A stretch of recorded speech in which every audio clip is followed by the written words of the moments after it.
오늘 이야기의 시작은 평범한 마을, 평범한 한 가정에서 시작됩니다. 그곳에 요셉이라는 청년이 있었는데 이 사람은 다윗의 자손이었고 성실한 사람이었고 의로운 사람이었습니다. 이 사람은 마리아라는 여자와 약혼한 사이였는데 이 마리아도 사람이 참 괜찮았어요. 믿음이 좋고 이제 착한 사람이었어요. 근데 어느 날 이 요셉에게 뜻하지 않은 소식이 전해옵니다. 여러분은 아시죠? 어떤 소식입니까? 약혼자 마리아가 임신을 하였다라는 거죠. 기가 찬 노릇이죠. 그 아이는 누구겠습니까? 자기 아이는 아니거든요.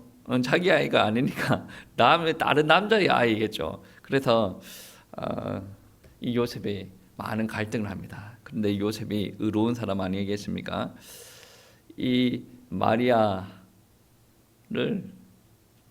부끄럽게 하지 않기 위해서 요셉 입장에서 그냥 요셉만 알고 조용히 끊고자 하였다라고 이야기를 합니다. 이런 모든 일이 어떻게 보면 요셉의 입장에서는 당연한 일입니다. 왜냐? 약혼을 하였지만 결혼하지 않은 상태에서 약혼자가 임신을 하였으니 요셉의 입장에서는 최고의 선택을 하였다라고 판단이 되죠. 그래도 나름 갈등이 되고 막 그렇지 않습니까? 잠은 오지 않는데 잠을 청하여 봤습니다. 근데 천사가 주님의 사자가 잠결에 이제 현몽하여서 이야기를 합니다. 마리아 데려오기를 두려워하지 말아라 라고 이야기하거든요. 오늘 말씀에 20절 21절 보면 그런 말씀이 일어납니다.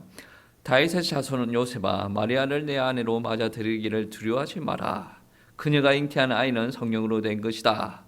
그녀는 아들을 낳을 것이며 그의 이름을 예수라 하라. 이는 자기 백성을 죄에서 구원할 자이기 때문이다. 그러니까 이 환상을 듣고 깨어나고 이제 요셉은 마리아 데려오기를 조금도 주저하지 않습니다. 마리아를 자기 아내로 맞아들이는 거죠. 오늘 본문의 말씀에 보시면 예수라라는 뜻이 있습니다. 예수는 무슨 뜻이냐면 구원자, 구원이라라는 뜻이죠. 그러니까 오늘 본문의 이야기는 단순히 요셉과 마리아가 결혼하기 전에 임신을 하였고 그럼에도 불구하고 이들이 결혼을 하였다. 이거를 두고 이야기하는 부분이 아닙니다. 분명히 하나님께서는 우리 사람들을 사랑을 하시고 그 사랑이 일반적인 사랑이 아니라 깊은 사랑입니다. 그 깊은 사랑을 이루기 위해서 하나님께서 계획을 하셨고 계획을 이루셨다라는 것을 보여주기 위한 소망에 지나지 않는다는 거죠. 예수님께서는 분명히 하나님이시고 그리고 사람의 몸을 통하여서 낳기 때문에 사람이시다. 그 사람의 몸을 가지고 나신 그 하나님을 찬양하기 위해서 이제 우리가 절기를 지키는데 그 절기가 무엇이냐? 오늘과 같은 성탄절이다. 영어로 하면 크리스마스가 되죠. 근데 우리가 성탄절은 참으로 기쁜 날입니다. 그렇죠? 기쁜 날입니다. 안 그렇습니까? 기쁜 날이라니까요. 뭐 아침 못 먹고 와서 기분 나빠요? 기쁜 날이라니까요. 기쁘세요. 아니, 오늘 예배 드리다가 안 웃으시는 분들은 믿음 없는 사람으로 제가 정죄를 하겠습니다. 한 번도 안 웃는 사람들은 불신자, 믿음 없는 사람. 예수님께서 오셨다는데 꿍 하고 있어가지고 오시든 말든 뭐 내 인생 내 살고 예수 살면 예수 살. 그렇게 살면 안 돼. 예수님께서 오셨어요. 억지로라도 이거 찢으세요. 눈을 이렇게 하셔야 됩니다. 근데 우리가 이 기쁜 성탄절을 참으로 더 기쁘게 하기 위해서는 예수님께서 왜 오셨는지, 왜 예수님께서 성령으로 잉태하여서 이 땅에 사람의 몸으로 입고 오셨는지에 대해서 사실적으로 알아야 더 기뻐할 수가 있다는 거죠. 왜 오셨어요? 이거를 처음 알기 위해서 맨 먼저 인간에 대해서 알아야 됩니다. 내 자신에 대해서 알아야 된다는 거죠. 내 자신에 대해서 아는 참된 지식은 뭐로부터 시작하냐면 인간이 창조되었을 때 참으로 고귀한 모습이었다. 그런데 인간이 타락하고 나서 하나님을 떠나게 되는데 그 떠난 이후에 인간의 모습은 참으로 비참하였다. 이 고귀함과 비참한 사이에 차이가 무엇인지 어마어마하게 큰 차이가 있다라는 것을 아는 것에서부터 우리 인생을 인간에 대해서 나에 대해서 사실적으로 알고 나아가는 것이다. 사실 우리가 살아갈 때 사람을 볼 때 무엇을 바라봅니까? 대학교가 어느 대학교 나왔냐? 저 사람 재산이 얼마냐? 저 사람의 가정에 화목하냐? 화목하지 않냐? 저 사람은 앞으로 어떤 사업을 해갈 것이냐? 병이 있냐 없냐? 대인관계가 좋냐 없냐? 그것도 평가하는 중요한 단서기도 하는데 사실대로 인간을 알면 그 고귀함과 비참한 차이를 알아야 된다는 거죠. 인간이 처음에 태어났을 때 어떻게 태어났습니까? 정말로 행복하게 태어났어요. 가만히 있어도 행복하게 태어났어요. 그게 인간의 모습입니다.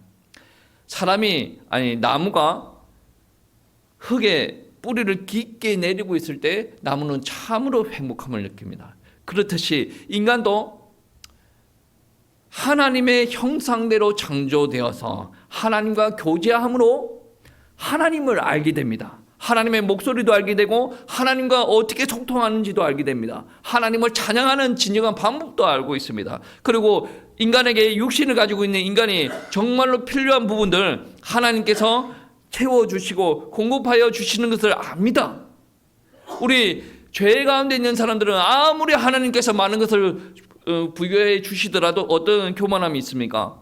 교회 다니는 사람들조차도 급해가지고 기도할 때는 하나님밖에 없습니다. 도와주세요라고 하는데 나중에 자기 문제가 해결되고 나서는 어떻습니까?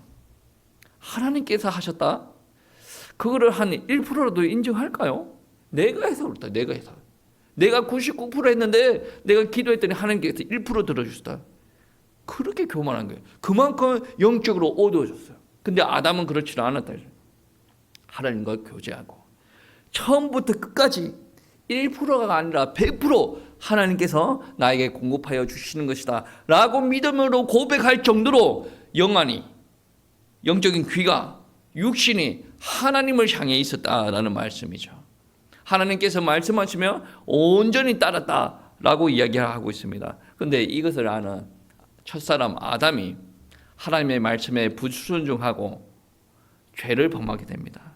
그때부터 하나님과 교제하는 길이 끊어졌습니다. 하나님의 형상대로 창조가 되었고 그렇기 때문에 하나님과 교제할 수 있었는데 이 하나님의 형상이 다 무너졌어요. 참된 행복이 그때부터 없어졌습니다. 여러분의 말이 타락되어졌어요. 생각이 타락되어졌어요. 여러분 하나님의 말씀대로 순종하세요 라고 하나님의 말씀을 딱 듣습니다. 그 하나님의 말씀을 딱 들려가 머리에 딱 이해가 갑니까? 안 가는데 생각이 타락되어졌어요. 하나님께서 명령하십니다. 평안하라, 범사에 감사하라, 기뻐하라. 하나님께서 말씀하시는. 근데 우리가 얼마나 타락되어졌냐면 감사하라라는 말을 딱 들으면 감사가 될 수 있는 상황이 아닌데, 감사할 수 있는 상황이 아닌데 우리가 어떻게 감사하냐? 마음이 타락되어졌어요. 창조자가 감사하라 그러면 감사하는 거예요. 그게 영적으로 깨끗한 사람의 특징이다는 거죠. 그런데 모든 것이 타락되어졌습니다. 하나님께서 부어주시는 것이 단절되었습니다. 그때부터 문제가 생겼어요. 영이 하나님과 교제하는 게 아니라 사탄과 교제합니다. 영에 문제가 생겨요. 마음에도 문제가 생깁니다. 그리고 통틀어서 정신에 문제가 생깁니다. 그거는 멘탈 이슈라 그러죠. 멘탈 이슈. 요즘 사람들은 대부분 그런 문제를 가지고 있기 때문에 큰 문제로 생각하지 않는데 귀신 들린 병, 우울증, 공황장애, 물론 하나님을 믿는 사람들도 그러한 일들이 드러나는 경우가 있는데 하나님으로 충만하면 그런 것들이 큰 문제가 되지 않습니다. 근데 하나님을 떠나 있는 상태, 하나님을 온전히 믿지 않는 상태에서 그게 큰 문제로 드러나는 거죠. 더 나아가서 어떤 문제까지 일어납니까? 마음이 불편하고 정신의 이게 흑암에 사로잡혀 있으면 육신의 문제까지 드러날 수가 있어요. 이게 인간의 근본 문제다. 이 근본 문제에서 해결받지 못한 사람들은 육신 가운데 있을 때도 고통 속에 있고, 죽어서 그 영혼이 어디에 떨어집니까? 지옥. 영원히 꺼지지 않는 불못에 떨어진다라는 말씀이죠. 첫사람 아담이 지었던 이 죄는 계속 사람들에게 오염을 시킵니다. 아담이 지었던 죄잖아.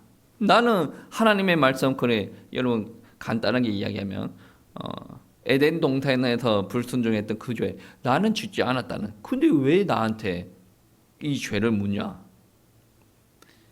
이거는 대표성의 원리입니다. 아담이 죄를 범하였어요. 인류를 대표하는 자가 죄를 범하였어요. 그러면 인류를 대표하는 자가 죄를 범하였으면 모든 인류도 같은 죄에 속합니다. 그리고 신앙적으로 어떻게 이야기하냐면, 갓 태어나는 아이들은 죄가 없지 않냐?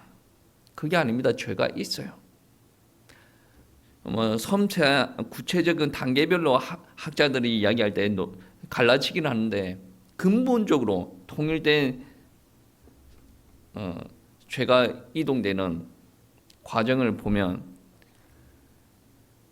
아담의 후손이 가지고 있는 씨가 여자의 몸으로 전달될 때, 그때 죄가 전달된다라고 학자들은 이야기합니다. 그러니까 우리가 말하듯이 편하게 이야기를 하면, 육신을 가지고 있는 남자와 육신을 가지고 있는 여자가 결혼해서 아이가 난다, 무조건 그 아이는 죄인입니다.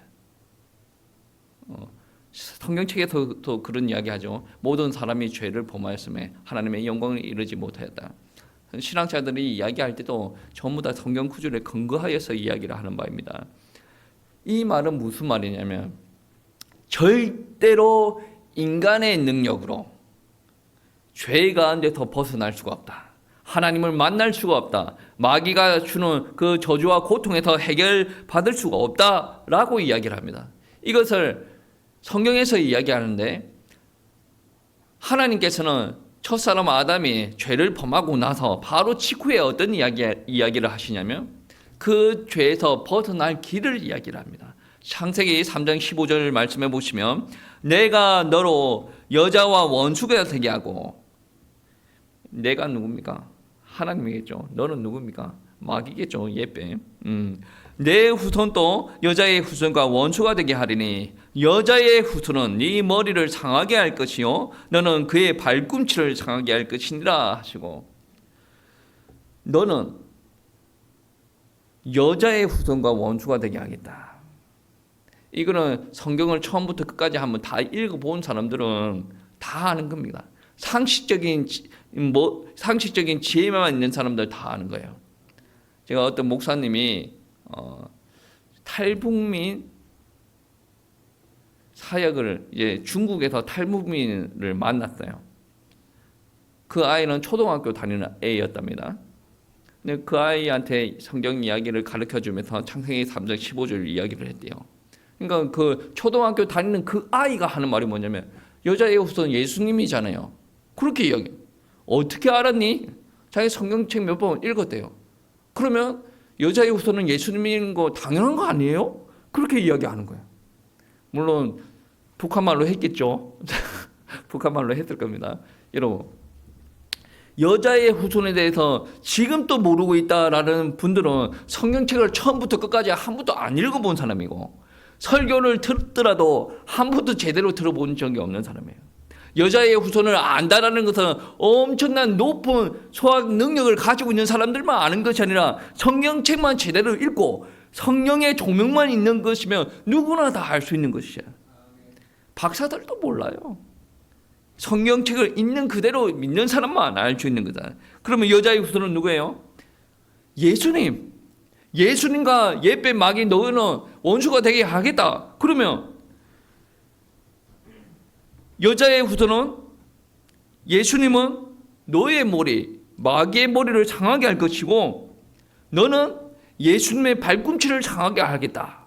그 말은 무슨 말이에요? 십자가에서 일어난 일을 하겠다. 십자가에서 예수님께서 너의 머리를 상하게 할 것이고 깨부순다라는 말씀이에요. 그리고 너는 여자의 후손의 발꿈치를 상하게 할 것이다.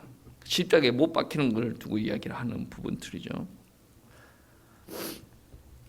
여러분, 성경책은 지속적으로 여자의 후손에 대해서 이야기를 합니다. 출애굽할 때 개역개정에서는 그거를 그냥 제사라고 표현을 하는데 하나님께서 모세에게 이야기할 때 출애굽하여서 피제사 드리라라고 이야기해요. 피제사. 개역개정은 제사로만 표현되어 있습니다. 근데 원래 성경은 피제사로 이야기가 되어져 있습니다. 피제사 드리라. 아니 어려운 가운데 있는데 우리가 애굽의 노예 생활하고 있는데 피제사 드리라. 이거는 뭔가 말이 맞지 않지 않습니까? 하나님께서 군대를 보내주셔서 하나님께서 우리를 애굽에서 나오게 하시면 될 일인데 피제사 드리라. 말이 맞지 않는 겁니다. 여러분 또 생각 한번 해보십시오. 아니 바벨론에서 포로 생활을 하고 있는데 하나님께서 강력한 바벨론을 무너지게 하시고 우리를 건져내셔야 되는데 하나님께서 이사야를 통해서 하신 말씀이 무엇입니까? 이사야서 7장 14절 보라 처녀가 잉태하여 아들을 낳을 것이요 그의 이름을 임마누엘이라 하리라. 우리 하나님의 말씀은 참으로 말도 안 되는 소리를 자주 하십니다. 인간의 지식으로 이해하려면 이해가 되지 않습니다. 그래서 무엇이 있어야 되냐면 우리가 아담이 하나님의 형상대로 창조되어서 하나님과 계속 교제할 수 있고 하나님과 대화할 수 있고 하나님과 순종할 수 있었다 그러죠. 그것들이 형상들이 무너져서 하나님의 말이 이해가 안 되고 믿어지지 않는 거예요. 정말로 성령께서 임하시고 여러분들이 성령의 조명 받으면 그 말씀을 이해할 수가 있다는 거죠. 다른 문제들도 해결할 수 있는 다른 방법들이 많이 있지만 하나님께서 우리에게 진단을 하시기를 근본적인 문제가 무엇이냐? 나를 떠나서 그렇다.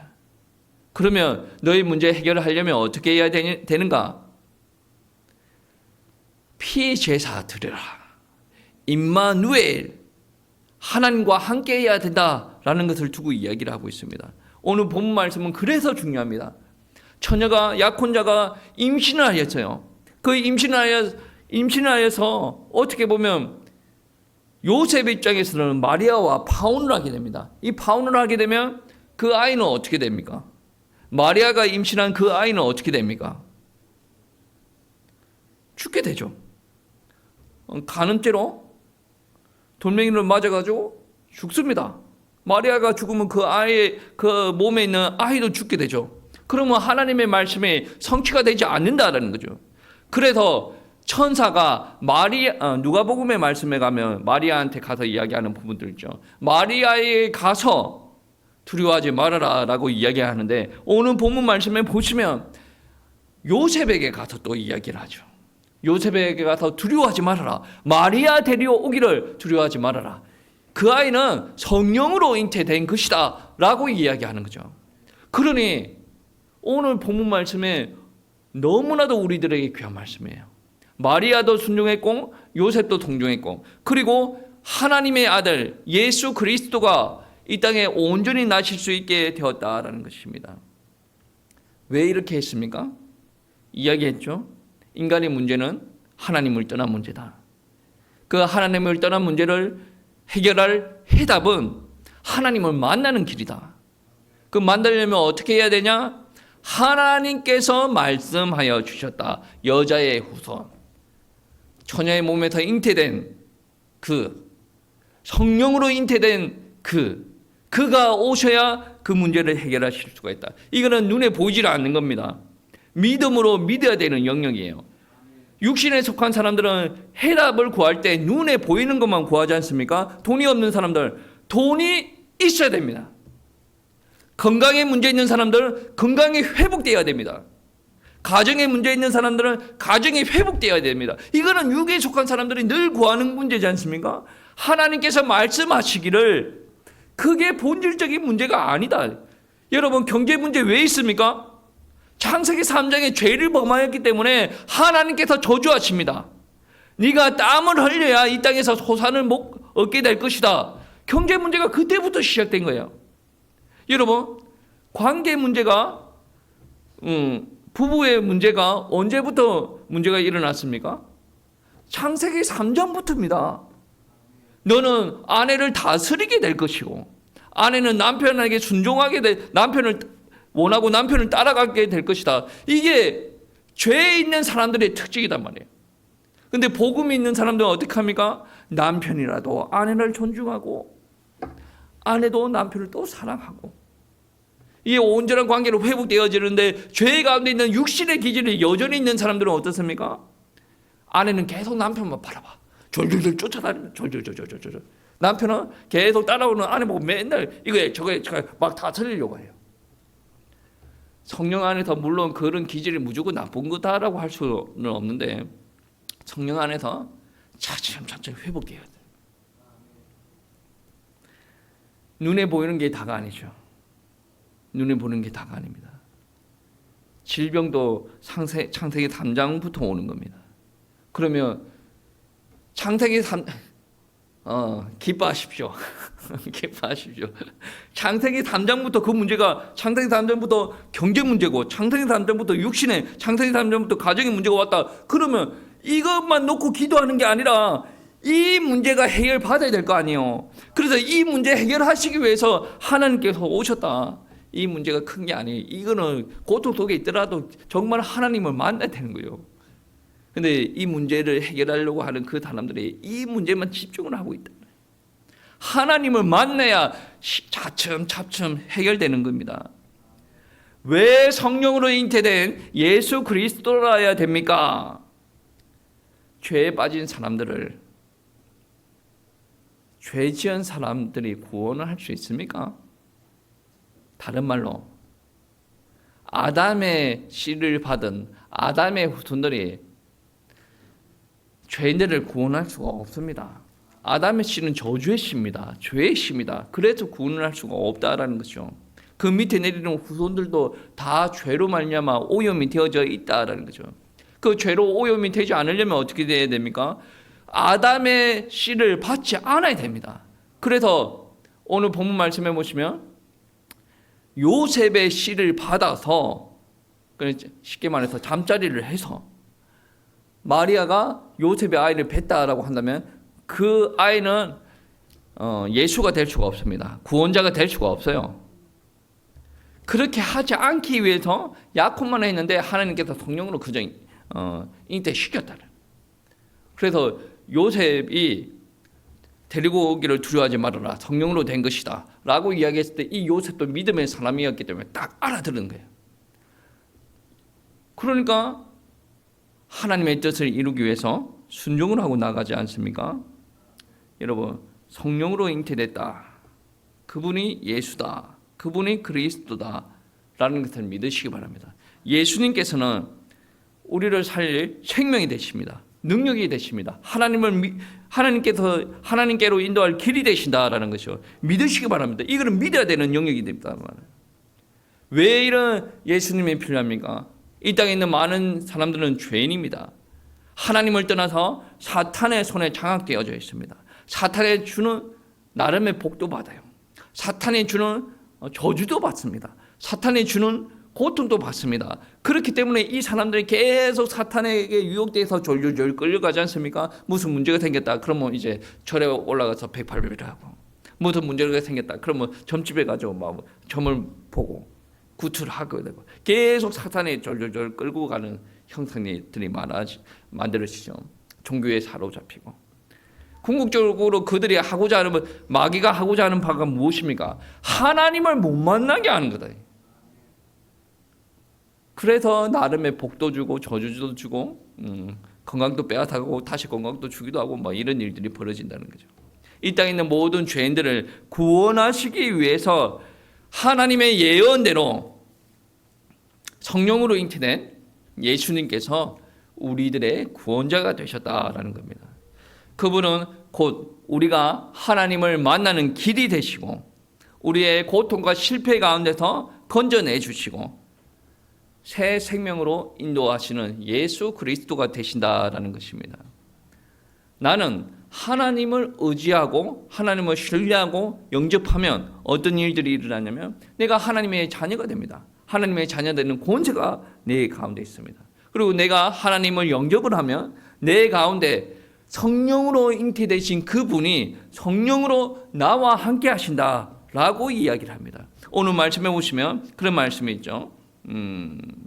23절 마지막 부분에 보시면 중간부터 보면 그렇습니다. 그의 이름은 임마누엘이라 하리라 하셨으니 이를 번역한즉 하나님이 우리와 함께 계시다 함이니라. 예수님께서 우리의 모든 문제를 해결하기 위해서 하나님을 만나게 하기 위해서 그분이 오셨는데 그분을 믿으면 어떤 일이 임마누엘의 축복이 온다라고 합니다. 임마누엘은 하나님과 함께 계시다라는 거죠. 아무리 우리 가운데 문제가 많다라고 하더라도 우리 가운데 임마누엘이 회복되면 참된 축복이 회복됩니다. 여러분 삶의 현장에 기쁨이 하나도 없고 두려움과 슬픔, 걱정뿐이다라고 할지라도 임마누엘이 회복되면 참된 기쁨이 회복됩니다. 성탄절은 기쁜 절기입니다. 오늘 이 말씀을 꼭 기억하시고 이전의 성탄절보다 더 기쁜 성탄절이 되시기를 축복하고 또 우리 밤에 또 만나시길 축복합니다.